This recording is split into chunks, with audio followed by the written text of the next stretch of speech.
বাসন্তী দেবী কলেজের বিপরীত দিকের যে রাস্তাটা সাদার্ন এভিনিউয়ের দিকে গেছে তার নাম যতীনবাগ ছিলেন।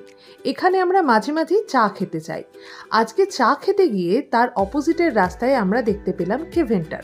বাইরে লেখা আছে 49 রুপিসে নাকি এখানে আইসক্রিম পাওয়া যায়। দরজা ঠেলে ভেতরে গিয়ে দেখলাম ভেতরটা কিন্তু বেশ কোজি। এরপরে ওদের মেনু কার্ডটা আমরা চেয়ে নিলাম।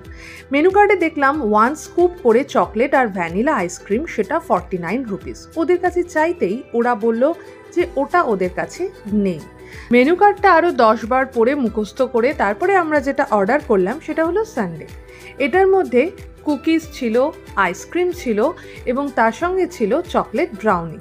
তো সেই দিয়ে এই ভদ্রলোক আমাদের একটা তৈরি করে দিল সানডে। তো আমরা বসার জায়গাও পেয়ে গেলাম, ভেতরটা বেশ খালি খালিই চলে এসেছে আমাদের সানডে, চকলেট ব্রাউনি সানডে। তো এবার হলো আমাদের টেস্ট করার পালা, জিনিসটা কেমন দাঁড়িয়েছে। আয়ুশ্রী খেয়ে বলল ওর মোটামুটি লেগেছে। আমার মনে হলো ব্রাউনিটা যেন কেমন খুব একটা ভালো নয়, মানে নরম নয়, আমার খুব একটা ভালো লাগেনি। হ্যাঁ, টেস্টটা মোটামুটি ছিল, আইসক্রিমের টেস্ট যেরকম হয়।